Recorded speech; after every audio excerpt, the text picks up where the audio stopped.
जी welcome back. हमारा second session है renewable energy का, सेशन 10 के अंडर, और इसमें हम विंड एनर्जी पे बात करेंगे।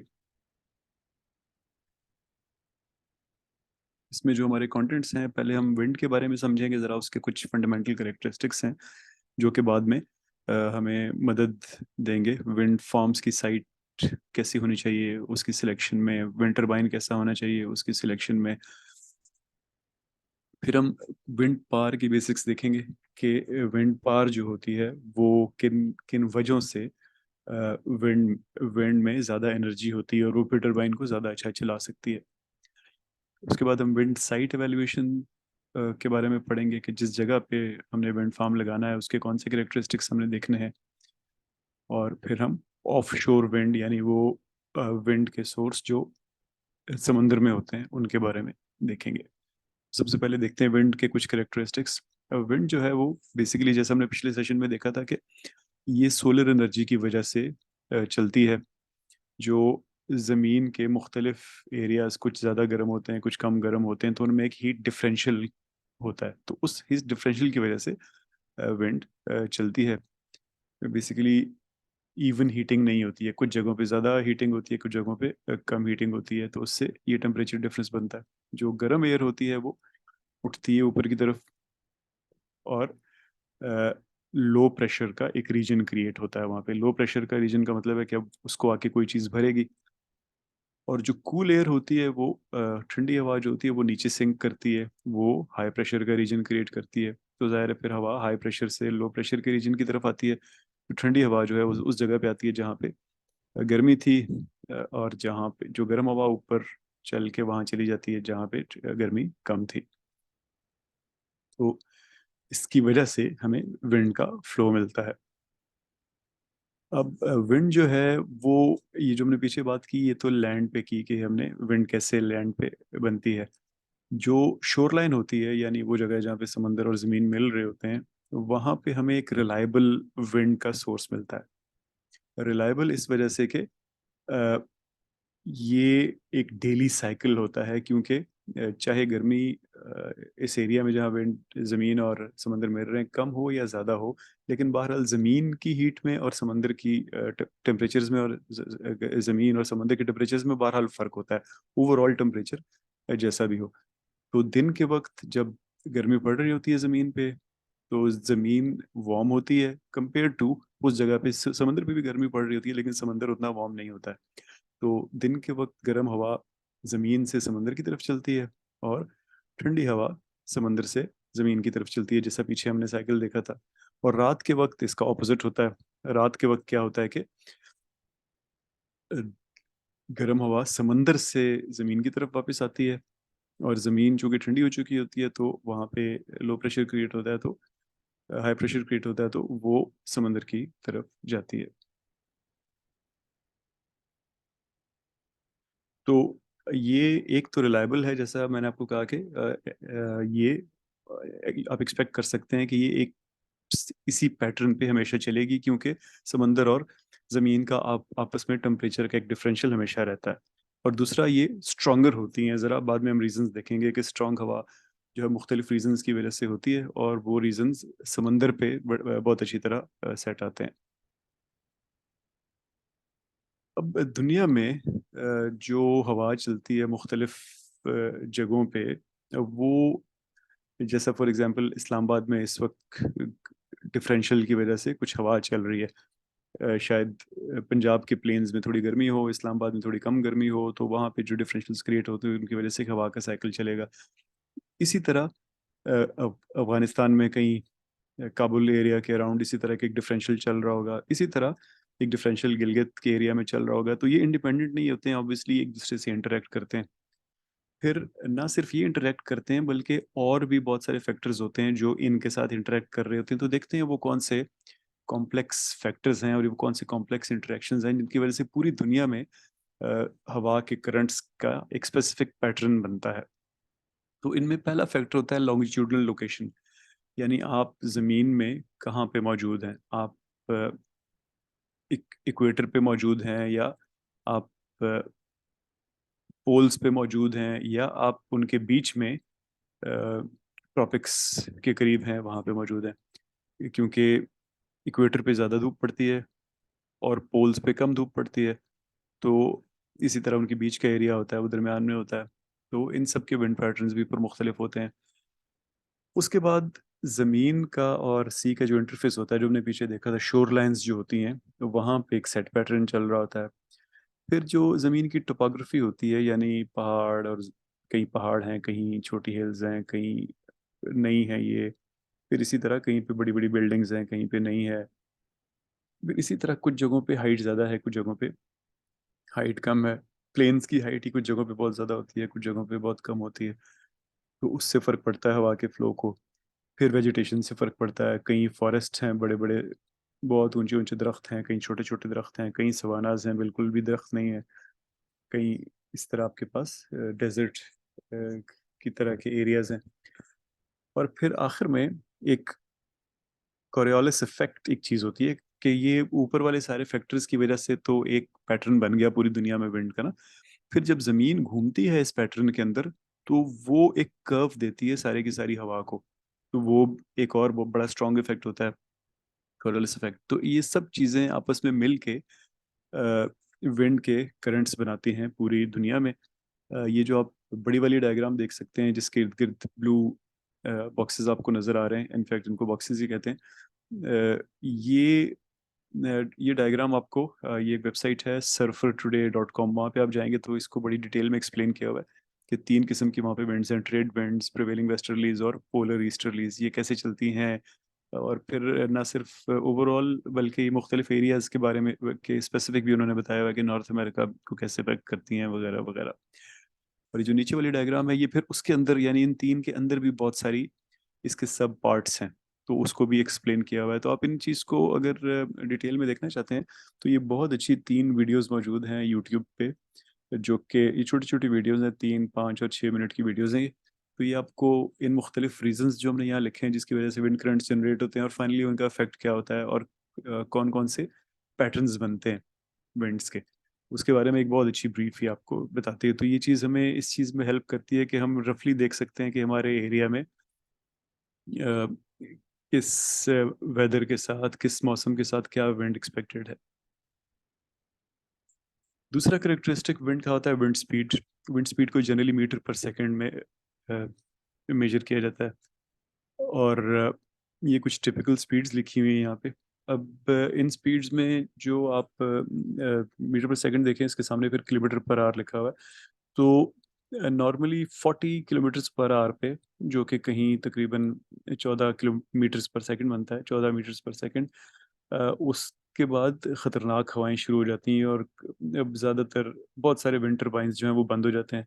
और 50 पे तो सबसे बड़े विंड टरबाइन भी बंद हो जाते हैं, यानी तकरीबन 16-17 मीटर पर सेकंड पे बंद कर देते हैं उनको, कि उनको उनको डैमेज का खतरा होता है।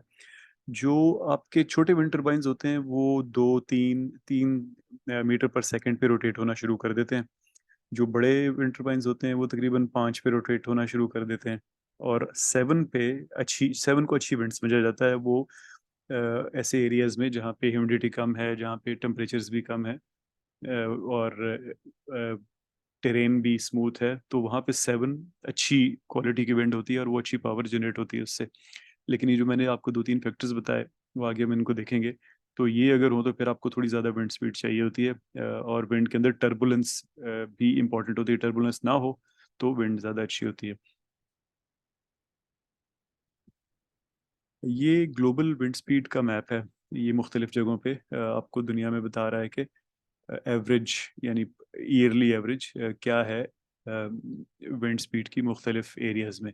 तो इसमें हम आप पाकिस्तान का एरिया देखें अगर, तो ये आपको ये वाला हमारा रफली एरिया बनता है। ये सॉरी, मैंने कलर गलत सेलेक्ट किया हुआ है। ये वाला हमारा एरिया बनता है। तो यहाँ पे आप देखें तो 5 से 6 हमारे कराची के करीब विंड्स की स्पीड्स हैं, अप टू 7 भी चली जाती हैं। और नॉर्थ में 4 से 5 तकरीबन हमारी विंड की स्पीड्स हैं। तो एक और चीज़ आप यहाँ पे गौर करें तो दुनिया में कहीं पे भी ईयरली एवरेज 10 से ज़्यादा नहीं है। यानी इवन जो बहुत स्ट्रॉन्ग विंड के एरियाज हैं, साउथ पोल के करीब, ऑस्ट्रेलिया से नीचे, वो भी 10 तक हैं।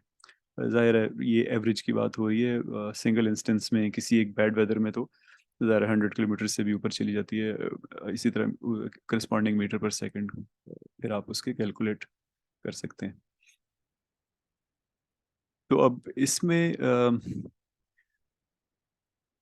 दो वेबसाइट्स हैं, ये जो आपके सामने लिखी हुई है, windfinder.com और windy.com। ये आपको ना लाइव विंड की स्पीड्स और पैटर्न बताती हैं। तो मैं अभी देखता हूँ इन विंड स्पीड को इन वेबसाइट्स पे आपको दिखाने की कोशिश करता हूँ। और मे बी वहाँ पे हमें पाकिस्तान के एरिया में जूम करने का मौका मिले तो पहले विंड फाइंडर को देखते हैं, windfinder.com। और इसको मैं आपके साथ शेयर करता हूँ पहले।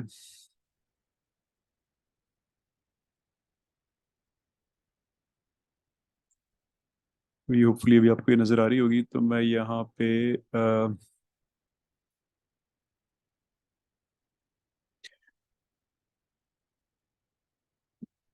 इसको हम यहाँ पे इस्लामाबाद एरिया में है। इसको मैं थोड़ा सा जूम आउट करता हूँ बल्कि पहले, ताकि हम देखें ओवरऑल पाकिस्तान का मैप हमें नज़र आ रहा है। तो मैं पहले कराची के एरिया में जूम इन करता हूँ। तो ये आप देखें तो आपको यहाँ पे नज़र आ रहा होगा कि कराची में वेस्टर्ली विंड्स चल रही हैं, यानी वेस्ट से कराची की तरफ विंड्स आ रही हैं साउथ वेस्ट से।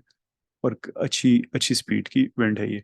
इसी तरह आप ऊपर नॉर्थ में देखें तो नॉर्थ में ये अभी इस टाइम की ये लाइव फीड है। तो यहाँ पे आपको लाहौर और फैसलाबाद और ये शेखपुरा के एरिया में ईस्टर्ली विंड्स मिल रही है, और यहाँ साउथ से भी विंड्स आ रही हैं। और इनकी स्पीड कराची जितनी नहीं है, लेकिन फिर भी बहरहाल काफ़ी स्पीड है। इधर आप बलूचिस्तान एरिया में देखें तो आपको अ, ये जो हामून मश्किल और ये आरसीडी लेक वगैरह का एरिया है, यहाँ पे विंड्स चल रही हैं, सर्कुलर विंड्स हैं ये, इनकी भी स्पीड कम है लेकिन बहरहाल अच्छी हैं। और बाकी इधर ऊपर बलूचिस्तान में देखें, नॉर्थ और ईस्ट साइड पे यहाँ पे बहुत कम विंड है। और बिल्कुल ऊपर गिलगित वगैरह में देखें तो वहाँ भी बहुत कम विंड चल रही है। तो इसी तरह जो दूसरी वेबसाइट है windy.com, उसको भी हम देख सकते हैं। वो भी मोर और लेस इसी तरह का डेटा दिखाती है, लेकिन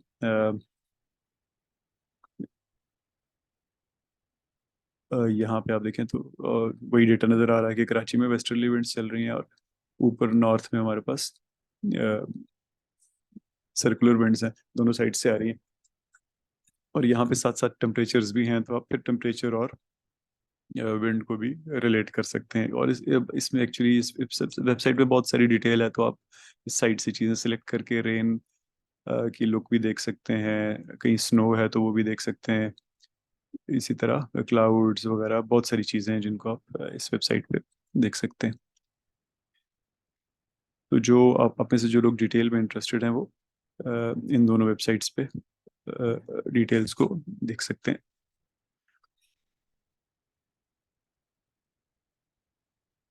अच्छा जी, ये पाकिस्तान का स्पेसिफिक मैप है। ये एक यूएसएड का एक प्रोजेक्ट था, उस पे विंड मेजर की गई थी, और अ, उसका डेटा है। अब इसमें आप देखें तो 7 मीटर्स पर सेकंड जो है वो आपको